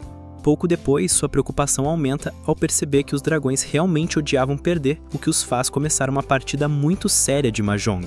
Depois de várias partidas, as preocupações do protagonista se tornam realidade, pois ele é o único que termina tendo apenas uma peça de roupa restante. Para sua desgraça, ele acaba perdendo a última partida, então é obrigado a se despir. Enquanto isso, no castelo do Rei Demônio, os generais também se enchem de preocupação, pois receberam os relatórios de que o dragão antigo Hakuren foi visto na Vila da Grande Árvore. Então agora ele tem poder suficiente para conquistar um país. Greth se altera e pergunta se está tudo bem que eles fiquem sem fazer nada. Mas o Rei Demônio Galgardo nem mesmo se interessa no assunto e comenta a Bezel que sua filha está de mau humor ultimamente, já que não lhe disse nada o dia todo além de bom dia. Então ele teme que esteja na sua fase rebelde. Greth tenta voltar ao assunto e o adverte que precisa se concentrar em preparar suas forças militares imediatamente. Mas quando tenta falar com Raindan, percebe que este fugiu, deixando apenas sua carta de renúncia pela metade. Por outro lado, depois de ter atacado a Vila da Grande Árvore, Hakuren decide ficar, e como ela se dá bem, torna-se professora da vila, ensinando leitura, escrita e matemática às crianças da vila. Um dia, algumas garotas lâmias visitam a vila, trazendo tesouros e pedindo que lhes perdoem a vida. Elas explicam que, em algum momento, os filhos de Kuroko decidiram limpar uma masmorra que encontraram no meio da floresta, então as lâmias foram obrigadas a fugir rapidamente de suas casas. E, embora os lobos não soubessem o que estavam fazendo, lhes causaram muitos problemas. Assim, Irako decide trocar as gemas preciosas que as lâmias extraíram por alguns de seus cultivos. O protagonista lhes diz que gostaria que continuassem comerciando, e muito felizes com isso, as garotas então voltam para seus lares originais. Depois disso, as lâmias formaram o serviço de entrega das lâmias e começaram a transportar os produtos comerciais da vila, tornando-se vizinhas de confiança. E com isso, o aumento do comércio com outras cidades e zonas, a vila alcança um novo nível. Então Irako decide expandir-se e plantar ainda mais cultivos. Por outro lado, em um castelo, 3 garotas conversam sobre o poder militar que a Vila da Grande Árvore está acumulando, possivelmente planejando algo muito ruim. Elas comentam que certamente estão convencendo Floren a ficar ali para poder usá-la como refém se necessário. Portanto, elas pedem à princesa que comece a reunir suas tropas imediatamente, antes que seja muito tarde. A princesa então concorda, dizendo que devem derrotar essa vila e salvar Floren. Enquanto isso, Floren trabalha tranquilamente em seu escritório, já que ela se encarrega da contabilidade da vila. Seu pai, Bezel, a visita pouco depois e a informa que a filha do Rei Demônio, a princesa Yuri, está reunindo tropas e se preparando para uma campanha militar. Floren se surpreende e pergunta por que a princesa faria algo tão absurdo. Bezel explica que, desde que ela se foi, alguns seguidores aproveitaram para encher a cabeça da princesa de meias verdades. E por seguidores, ele realmente se refere às 3 filhas de pessoas muito importantes, que, segundo Floren, são apenas como um trio de idiotas politicamente poderosas. Bezel revela que o lugar que planejam atacar é a Vila da Grande Árvore. Então Floren se altera, exclamando que deveriam saber o quão ridiculamente poderosa é essa vila, depois de todos os relatórios que ela enviou. Seu pai explica que os relatórios pareciam ser tão ridículos que começavam a parecer pouco realistas. E embora ele tenha tentado que o Rei Demônio detivesse tudo, ele é muito mole com sua filha, então ele não fez nada. Ele diz que as tropas da princesa se mobilizarão no dia seguinte e suas forças somam 300 homens. Ele esclarece a Floren que ela não pode deter a princesa sozinha, porque se o fizer, a considerarão inimiga do reino demoníaco. Por isso, é melhor que ela peça a alguém da vila para derrotar as forças da princesa, já que assim eles desistirão e voltarão para casa. No entanto, também porém não podem deixar que todos saibam sobre essa situação, já que tudo poderia terminar com a violenta destruição do reino demoníaco. Então, basicamente, Florin tem que mostrar às tropas as diferenças entre o poder militar sem realmente mobilizar as forças da vila. Portanto, no dia seguinte, as lâmias se encarregam de demonstrar sua força monstruosa aos soldados da princesa, criando caos sem esforço em segundos. Absolutamente todos os soldados se rendem, aterrorizados, implorando que lhes perdoem a vida. As lâmias se surpreendem com a facilidade com que foi, perguntando se realmente vão dar 10 caixas de maçã só por isso. Depois de ter presenciado isso, as 3 garotas que iniciaram tudo se apresentam na vila. Ali, Florin explica a Irako que elas viverão na vila, dizendo de forma ameaçadora às garotas que elas trabalharão como se suas vidas dependessem disso. Além das 3 garotas, a princesa Yuri também se apresenta, mas Florin omite o fato de que ela é filha do rei demônio e não diz a Irako. Em vez disso, ela diz que ele não precisa dar a ela tratamento especial, então pode colocá-la para trabalhar enquanto estiver ali. Irako então pede a Florin que lhe mostre a vila, e em uma vez que as deixa sozinhas, elas adverte que, se trabalharem de forma honesta, sua tentativa contra a vila será perdoada. Depois de mostrar-lhes todo o lugar, o trio de garotas nobres fala do quão ridículo é que pessoas tão importantes como elas tenham que ficar em um lugar que está no meio do nada. Por isso, na noite, as 3 tentam encapar, mas desmaiam de susto ao ver os lobos infernais nos arredores e um dos filhos de Sabuton. Depois de várias tentativas falhas, elas desistem completamente. Então ajudam Florin com a montanha de trabalho de escritório que ela tem pendente, tornando-se as garotas da prefeitura. Enquanto isso, depois de conhecer bem a vila por alguns dias, a princesa Yuri fica muito surpresa, dizendo que não consegue acreditar que este mundo assim exista fora do reino demoníaco. Ela admite que sempre foi muito ignorante do mundo exterior, chegando até a levar guerra e conflito para aquela vila tão pacífica e maravilhosa. Durante vários dias, a princesa e as garotas da prefeitura passaram a maior parte do tempo ajudando nos cultivos e trabalhando em atividades da vila, convivendo com as crianças e habitantes. Depois de um tempo, a princesa Yuri finalmente parte, dizendo que aprendeu muito durante a sua estadia na vila, pelo que está muito agradecida. Por outro lado, as garotas da prefeitura ficam, já que depois de tanto tempo ficaram encantadas com a comida da vila e os demais benefícios. Assim, elas decidem ficar sob a desculpa de que ainda tem muitas coisas para aprender e lhes resta muito trabalho a fazer. Pouco depois da partida de Yuri e as colheitas pré-inverno, e como resultado, colheram tanto que os vegetais nem sequer cabiam no armazém. Devido a isso, Last pergunta se pode levar alguns cultivos para seu pai, o que o protagonista concorda sem problema. Hakuren também pergunta se ela pode levar alguns para seu pai, e Haku também concorda, mas por pura curiosidade ele pergunta quem são seus pais. Ali, eles descobrem que os pais de Hakuren são temidos dragões que vivem separados no norte e no sul,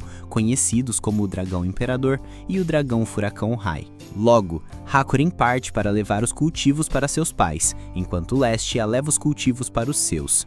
Depois disso, Lestia continua até a cidade de Shashato para deixar as colheitas que enviam para lá.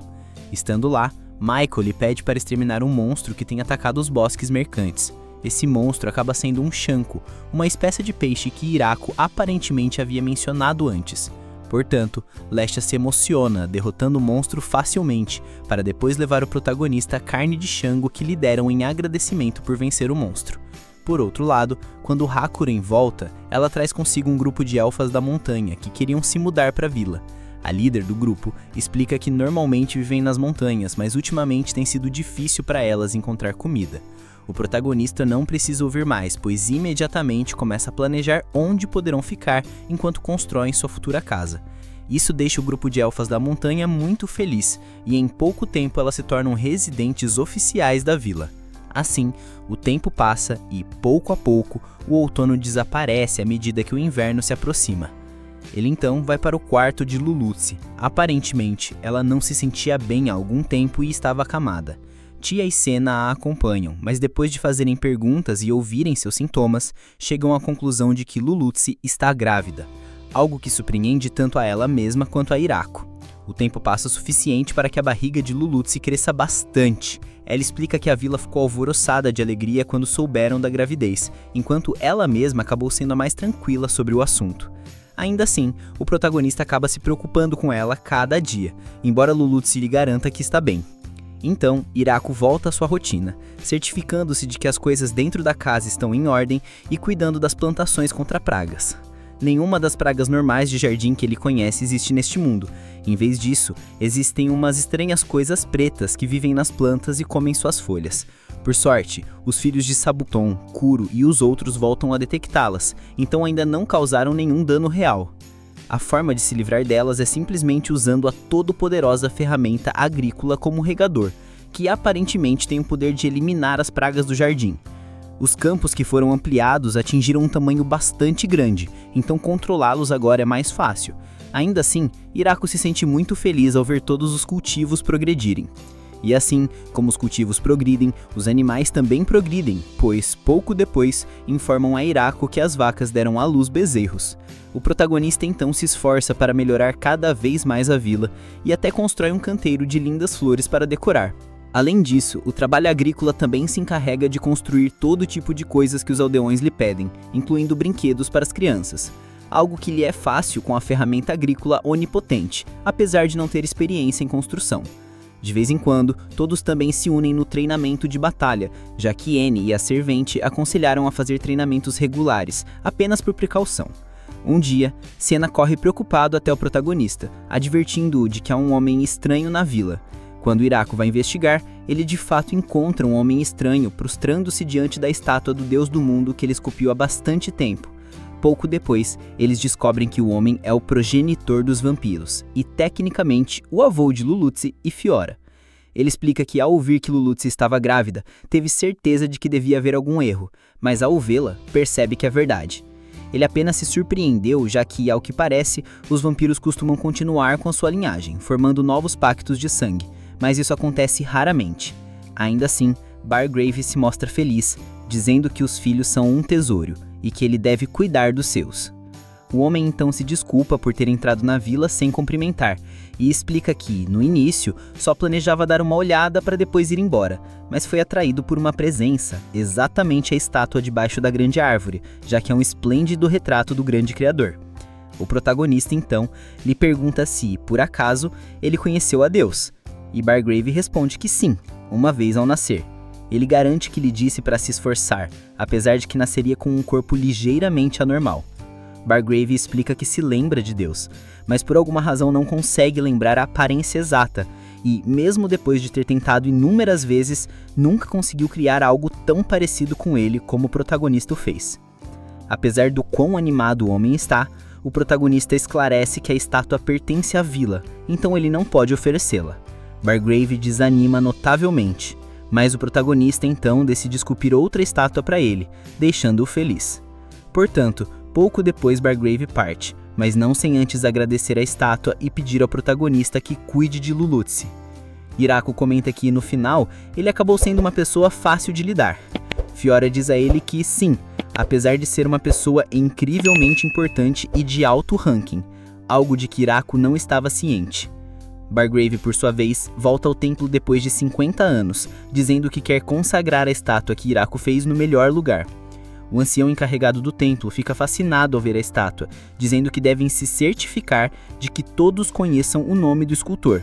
Bargrave responde que não é uma boa ideia, já que Hiraku parece não ser o tipo que aprecia essas coisas, e não quer fazer nada para perturbar sua vida pacífica. Ainda assim, ele garante que podem apoiá-lo em silêncio, então ele ordena ao ancião que comunique a todos os outros templos que sejam respeitosos com ele, assim como com a Vila da Grande Árvore. Algum tempo depois, ele envia um elegante e valioso piano de grande qualidade para a vila. Hiraku se nega a aceitá-lo como pagamento pela estátua. Então Bargrave disse que então é um presente para celebrar a gravidez de Lulutzi. O piano é colocado na sala de jantar da vila e pouco depois, outro para a prática, a pedido das garotas da prefeitura que não se atreveram a tocar o piano mais elegante por medo de estragá-lo. Os pianos foram um sucesso, já que todo mundo queria tocar, embora as únicas que podiam tocar bem eram Floren e as garotas do reino demoníaco. Mas mesmo assim, todas as outras desfrutam praticando juntas para melhorar. Essa segunda temporada já começa a todo vapor com a Last Moon. A nossa dragoa, que agora cuida das relações diplomáticas da aldeia da Grande Árvore, tá dando um passeio com a Flora, a filha do conde. Elas mostram pra gente como a aldeia cresceu. Aquilo que começou como uma cabaninha simples agora tem campos de cultivo que se perdem de vista. A Senna e o resto das elfas estão cuidando dos tomates, enquanto as elfas da montanha assumiram a herradura e a fabricação de itens. E não, os anões não estão nas forjas. Eles ficaram com a nobre missão de produzir a bebida da galera. A Hakuren continua no comando da creche, e a administração tá nas mãos da Urushi, da Tia e da Ria. A Flora tá gravando um vídeo de apresentação do local, e quando chega a vez do Hiraku, ele se apresenta oficialmente como o prefeito. O clima na aldeia tá de empolgação total, porque o pessoal tá esperando mais de 100 novos moradores. O Hiraku dá a ideia de criar uma área nova só para eles, então é hora de começar a derrubar algumas árvores. Os homens lagarto ficam super motivados com o projeto, e como vai precisar de muita comida, o Kuro e os filhos dele assumem a caçada. Todo mundo tá ansioso e nervoso para receber os novatos, praticando sem parar para que tudo saia perfeito. Um pouco depois, para dar aquela relaxada, a Anne prepara uns sanduíches novos para o Hiraku. Ele até se surpreende com o capricho dela e comenta que são perfeitos para comer enquanto trabalham. Como a Frau tá atolada de serviço, o Hiraku decidiu levar um lanchinho para ela. Chegando lá, ele viu que as meninas da administração estão passando um sufoco com uma montanha de documentos que não acaba nunca. O Hiraku tenta acalmar os ânimos, avisando que a Frau vai trazer reforços. Dito e feito, a Frau aparece com as novas recrutas do Reino Demônio que vieram pra cá achando que isso ia melhorar o status social delas. É hora de colocar a mão na massa. Elas montam a equipe administrativa rapidinho, mas quase caem duras do coração quando dão de cara com a Zabuton e o Kuro. Mais tarde, a Grã-Maria avisa o Hiraku que já inspecionou a área da nova aldeia e que tá tudo seguro. A Ria chega logo depois e explica que a localização nova fica rio abaixo por uma questão de vantagem estratégica. O Hiraku não entende muito bem e ela manda a real. É para garantir a segurança deles no pior dos cenários, tipo uma rebelião. Prevenir é melhor que remediar. Chegando lá, o Hiraku fica surpreso ao ver que o lugar também tem uma árvore gigante. O reconhecimento está feito e a equipe começa a abrir caminho pela floresta. O problema é que eles não são o Hiraku. Por mais que tentem, não conseguem cortar as árvores direito. No fim das contas, sobra pro Hiraku derrubar tudo e abrir a estrada. Eles até usam os troncos para improvisar uma ponte menor, já que uma ponte grande demais poderia ser usada por monstros gigantes. Uma lógica impecável, diga-se de passagem. Depois disso, o Hiraku limpa a área ao redor da segunda grande árvore e constrói um canal para levar água do rio até a nova aldeia. A Ria avisa que o progresso está muito rápido e manda o chefe descansar, já que ele fez o trabalho pesado quase todo sozinho. Ele aceita e os homens lagarto assumem a construção. Como o Hiraku não consegue ficar parado, ele usa o tempo livre para esculpir uma estátua da Zabuton. Aru Hushi aparece carregando o bebê, dá uma bronca nele por não estar descansando e ele finalmente obedece à esposa. Ele comenta com ela que preparou todos os materiais de construção com calma. Lembra quando ele fez a primeira cabana e sofreu para carregar madeira? Agora, com a ajuda do pessoal e um pouco de magia, levantar as casas é muito fácil. Em tempo recorde, as elfas erguem as estruturas. As elfas da montanha mostram uma força absurda, deixando até os homens lagarto um pouco assustados. Eles até colocam uma placa proibindo o arremesso de madeira. A segurança em primeiro lugar. A aldeia toma forma rapidamente. A Ria pergunta exatamente quantas pessoas estão vindo, mas o Hiraku não tem um número exato. A conversa é interrompida pela Grã-Maria, que traz uma mensagem urgente do Sr. Dryan. Mudando de cena, o Dryan aparece na forma humana e pede desculpas. A situação foi mais urgente do que ele imaginava. O Hiraku pergunta por que ele não mandou um mensageiro. O Dryan explica que até mandou um Wyvern, mas voar mais rápido que o próprio Dryan é outra história. Sem rodeios, ele apresenta os novos moradores, os Minotauros. O Hiraku esperava outra coisa, mas logo conhece o Gordon, o líder do grupo. Ele conta que foram expulsos de suas terras e vagaram por muito tempo buscando ajuda. O Dryan viu que tinha muitas crianças no meio deles e sentiu que a situação era crítica. São 72 Minotauros no total. O pessoal logo prepara mingau de arroz, já que não conhecem os costumes alimentares deles. O Golf, um dos homens lagarto que já morou com Minotauros, se oferece para ajudar na comunicação e ver do que eles precisam. O Hiraku dá o sinal Herc. O grande problema surge logo depois. O Hiraku percebe que as casas novas são pequenas demais para os Minotauros. Eles são alocados temporariamente em uma casa maior, e o Hiraku decide que vai ter que construir um espaço novo só para eles. Nesse momento, a Frau avisa que o pai dela, o Conde Kron, acabou de chegar com mais refugiados. O Conde está exausto, ele teve que usar magia de teletransporte para salvar toda essa galera da guerra. O Hiraku manda ele descansar e vai conhecer o novo grupo. São centauros, e eles também não são nada pequenos. A representante dos Minotauros, a Grinwald, chega com uma atitude bem arrogante. Ela manda o Hiraku tomar cuidado para onde olha e pergunta se ele não vai se apresentar.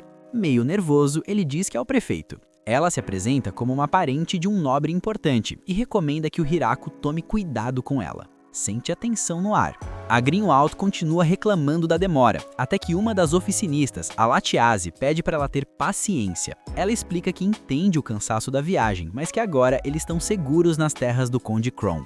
O Hiraku não entende nada de regras da nobreza, então deixa a Latiase resolver a situação. A Grinwald se ofende, manda ela cuidar com as palavras e a chama de garota da aldeia. É aí que a Latiase se apresenta oficialmente como a filha do Conde Dorova. A Minotauro arrogante percebe na hora que está falando com alguém muito acima dela na hierarquia. Ela muda de tom no mesmo instante, baixa a bola e pede perdão ao Hiraku pela insolência. O Hiraku, sempre muito tranquilo, diz que tá tudo bem. A Latiase se oferece para ajudar, e o Hiraku pergunta se tá tudo bem na terra natal dela por causa da guerra. Ela agradece a preocupação, mas diz que não há com que se preocupar. Enquanto isso, as outras meninas da administração acham que a Latiase se livrou do trabalho e não vai voltar para terminar a papelada. Voltando ao problema das casas, o Hiraku entende que não tem como encolher os gigantes. Ele pergunta quantos são. A Grinwald responde que são 40 adultos e 64 crianças. É muita gente. A Huruyashi sugere colocar as meninas lâmias para dividir a masmorra do sul com eles por um tempo. A ideia parece ótima, mas a Ria joga real. Então, para que a gente construiu a aldeia nova? O Hiraku pede para ela não jogar sal na ferida. Mais tarde, as lâmias trazem um novo grupo de jovens que encontraram. O Hiraku vai se apresentar, mas as garotas não falam muito. Ele até pergunta se o tronco que elas estão segurando é para sentar. O detalhe é que o tronco fala e se apresenta como Ig. Elas são Niu Daphne, espíritos da floresta que podem se transformar em plantas. O problema é que se forem atacadas na forma de árvore, perdem a capacidade de se transformar por um tempo. A Ig explica que vieram parar na Floresta da Morte depois que humanos destruíram as terras delas. No caminho, conheceram o comerciante Michael, que falou super bem da aldeia. O Hiraku vê que essas almas passaram por muita coisa e oferece um banquete. Ele pergunta o que elas querem comer. A Ig diz que não precisam de nada. O Hiraku insiste, lembrando das frutas incríveis que o Michael transportava. A Ig revela que o segredo não é a fruta, mas sim a qualidade da terra. Se a aldeia cultiva coisas tão boas, a terra deve ser maravilhosa. O Hiraku entende que basicamente elas se alimentam da terra e leva o grupo para um campo de cultivo vazio. As garotas ficam maravilhadas e explicam que só precisam de água limpa, luz do sol e uma terra magnífica. Vendo o tamanho delas, o Hiraku comemora achando que finalmente encontrou moradores do tamanho perfeito para as casas que construíram. O balde de água fria vem logo em seguida quando a Ig avisa que elas preferem ficar ao ar livre. O Hiraku tenta convencer, mas não tem jeito. No final das contas, os jovens minotauros que cabem nas casas ficam lá provisoriamente. Os centauros vão dividir os estábulos. A aldeia que deu tanto trabalho para construir vai ficar vazia por um bom tempo e a equipe vai ter que projetar casas novas para todos esses gigantes. A Ria já fica na empolgação total para começar a obra. E para fechar, a gente descobre o que a Latiase falou em particular para Grinwald. Ela entendeu que o Minotauro só queria o melhor para o povo dela, mas explicou que o Hiraku é a autoridade máxima ali, superior até o próprio Conde Kron, que é um dos 4 generais do Rei Demônio. Foi por isso que a arrogante se ajoelhou de forma tão humilde para pedir perdão. A Latiase definitivamente merece uma estrela dourada depois dessa. Um tempo depois, o Hiraku resolveu chamar os líderes de cada raça para trocar uma ideia. Ele queria se desculpar por ainda não ter as casas prontas e, de quebra, pedir uma mãozinha para agilizar a construção do novo lar deles. A Grotwall, toda prestativa, mandou logo um comando dado e missão cumprida. O Hiraku até tentou dizer que não precisava de tanta formalidade, mas aí ele viu as placas que a Lulutir estava levantando com instruções. Seguindo a dica, ele mudou o tom e deu permissão para a Grotwall se impor mais, dizendo que botava muita fé no trabalho dela. A bicha ficou toda motivada. Enquanto isso, a Lulutir comemorava a atuação de mestre do Hiraku. Ele aproveitou o embalo e apresentou os representantes de cada raça. A Lulutir cuidaria dos centauros, a Nard dos minotauros e a Mamu dos Niu Daphne. A Mamu, inclusive, veio do vilarejo dos uivadores com a Senna, que foi quem deu o empurrãozinho para ela subir de cargo. Agora o foco era total nas novas moradias. Como as casas de antes eram feitas para humanos, eles precisavam de algo que comportasse o tamanho da galera. Depois de escolherem os locais perfeitos para as vilas dos centauros e dos minotauros, o Hiraku pediu ajuda para Last e para Hakuren para abrir os caminhos. As duas ficaram empolgadas, viraram dragões e já foram logo perguntando quanto do bosque precisavam tostar. O Hiraku deu um freio nelas, avisando que não era para queimar nada, e pediu para voltarem ao normal. Só que, na forma humana, as duas começaram a derrubar a árvore no soco mesmo para abrir passagem. A Hakuren, que é competitiva num nível absurdo, deu um chute que abriu um caminho gigante e ainda tirou onda com a Last. O clima começou a esquentar entre as duas, mas o Hiraku acalmou os ânimos antes que elas destruíssem a floresta inteira. Caminho livre, o Iraco e o pessoal prepararam o canal do rio para levar a água para as duas vilas novas. Nesse meio tempo, a Lulutir mostrou que já estava bem melhor controlando a própria força bruta. Enquanto isso, em outro canto, a Anne se encontrou com a Luluxi para entregar umas roupinhas para o pequeno Alfred. Coisa fina, viu? Tudo design exclusivo da grandíssima Zabuton. Já o Iraco foi conferir a segunda vila, onde as casas gigantes estavam quase prontas. E não era só a casa que era grande não, os móveis acompanhavam o tamanho. Ele achou as camas meio curiosas, mas o líder dos Minotauros explicou que o design era estratégico para os chifres deles não ficarem batendo em nada. As casas dos centauros também ficaram prontas, mas o visual lembrava mais estábulos, o que faz todo sentido, já que eles têm esse jeitão de cavalo. O detalhe é que, como os centauros sofrem para passar por portas comuns, eles preferem usar cortinas, e para os dias de chuva, portas de correr. Tudo estava fluindo bem nas vilas do Grande Árvore, mas o pequeno Alfred resolveu acordar meio virado no girassol. A Anne chegou na Lulutir, pediu licença e, em 2 palitos, fez o pequeno abrir um solizão. A Lulutir ficou impressionada e quis saber o segredo, mas a Anne só mandou "Isso é segredo de mãe, viu?" Passou um mês e, com todo mundo ralando, as vilas ganharam forma num vapt-vupt. Sorte que terminaram antes do inverno bater na porta. A Frau perguntou como as vilas seriam chamadas, e o Iraco até pensou em nomes geográficos, tipo Zona Alta ou Baixa, mas achou que soava estranho, e resolveu numerar como Vila 1, 2 e 3 por enquanto. A Frau não curtiu muito a ideia, e deu o toque, melhor escolher nomes de verdade logo, senão a papelada ia virar um pesadelo burocrático. O Iraco pediu para elas segurarem a onda, mas foi interrompido pelo pequeno Igu, que perguntou se não teria uma vila para os Niundafne. Quando o Iraco disse que não, o coitado se sentiu escanteado, mas aí veio a explicação. O plano era espalhar o povo dele em pontos estratégicos, para servirem de vigias e mensageiros, já que eles se comunicam por telepatia. O Igu adorou a ideia, ainda mais porque eles também servem como iluminação noturna natural. Com todo mundo instalado, era hora de distribuir o serviço, mas tinha um problema. Sempre que os novatos viam a Zabuton ou o Kuro, eles desmaiavam de medo. A Nard e a Lulutir foram falar com o Ilaco e revelaram uma situação complicada. Sabe aquele papo de que as aparências enganam? Pois é, os Minotauros e Centauros, apesar de grandões e fortes, não levavam o menor jeito para caça. A maioria dos Centauros era refugiada e mal sabia se defender. O Iraco não esperava por essa, já que os lobos infernais sempre resolviam tudo com facilidade. A tia então lembrou ele que aqueles lobos é que são fora da curva. No fim, o Iraco escalou o Kuro e a Zabuton para cuidarem da defesa das vilas, deixando os moradores focados em arar a terra. Só que, depois de muito trabalho, nada brotava ali. Foi aí que a ficha caiu. Se o Iraco conseguia plantar qualquer coisa naquela floresta, era só por causa da ferramenta agrícola onipotente, que deixa qualquer solo fértil num toque.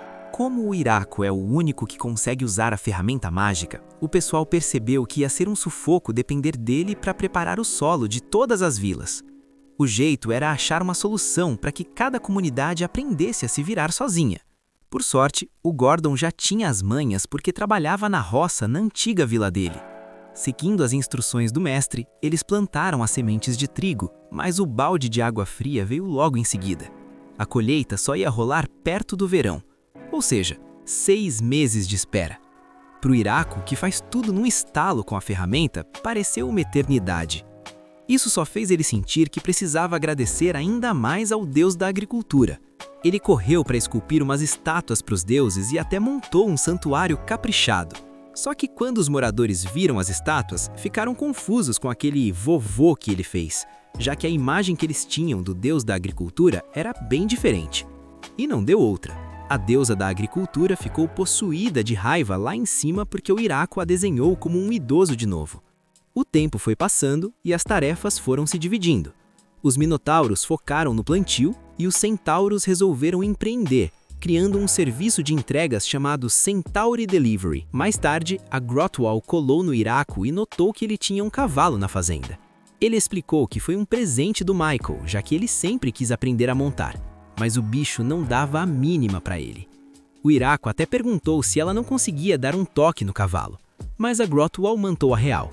Ela não fala cavalês. Porém, ela deu uma solução bem inusitada. Se o cavalo não servia de montaria, ela mesma servia. Aí a cena muda e a gente vê o Iraco montado na Grotwall. Quando ela começa a galopar, o cavalo fica de queixo caído, sem acreditar no que estava vendo. A Grotwell ainda deu aquela olhada de superioridade para o animal e acelerou o passo só para o Iraco abraçar ela com mais força. O cavalo ficou indignado enquanto ela aproveitava cada segundo do momento. No dia seguinte, quando o Iraco foi ver o cavalo, o bicho já estava lá todo mansinho, pedindo para ele montar. O Iraco ficou todo feliz que finalmente tinha sido aceito, enquanto a Grotwell observava de longe, bufando de inveja. O cavalo agora é quem tirava a onda com ela, e começou uma rivalidade épica para ver quem seria a montaria oficial do patrão. O Iraco teve que intervir e prometer que ia revezar os dias para ninguém sair no prejuízo. As vilas continuaram prosperando, e o Iraco, apesar do susto inicial com tanta gente nova, estava satisfeito em ver que eles estavam se tornando independentes, mesmo ainda precisando de um empurrãozinho dele. Ele comentou com a Lulushi que se sentia bem sendo útil, mas que se preocupava com o futuro caso algo acontecesse com ele ou com a ferramenta. A Lulushi, bem prática, entregou o Alfred no colo dele e disse para ele relaxar, porque sossego é uma coisa que ele não vai ter tão cedo. Depois desse momento família, o Iraco lembrou de um probleminha logístico. A vila do Grande Árvore está lotada de mulheres, tipo transbordando mesmo. Ele foi falar com o Gordon para ver se os minotauros não queriam dar um match com as moças de lá. Mas o Gordon explicou que o pessoal dele prefere casar entre si, principalmente pelo pequeno detalhe da diferença de tamanho. Ele tentou a mesma tática com a Grotwell, perguntando dos homens centauros. Ela disse que até tinha uns 30, mas eram todos novinhos, já que os adultos estavam na guerra. Aí o Iraco resolveu fazer aquela pergunta difícil. Como funciona o casamento entre os centauros? A Grotwell nem piscou e já mandou um "Chefe, eu tô solteiríssima". O Iraco tentou explicar que não era bem isso, perguntando se eles se casavam com outras raças. Ela disse que é complicado, mas que se ele estivesse exigindo uma mulher como pagamento pelo abrigo, ela mesma estava pronta para o sacrifício. O Iraco tentou acalmar a moça, mas ela já estava empolgadíssima, perguntando se ele não curtia uma mulher forte. A situação ficou bem intensa, e o pobre do Iraco que lute para sair dessa saia justa. Esse foi o final do episódio. Comenta a palavra parte 3 para eu saber que você acompanhou até aqui e quer ver o desenrolar dessa treta, que eu vou te dar um coração no comentário. Se inscreve e ativa o sininho para não perder o próximo capítulo, porque o hype tá só começando. Sem mais delongas, Rebobina se despede e até a próxima!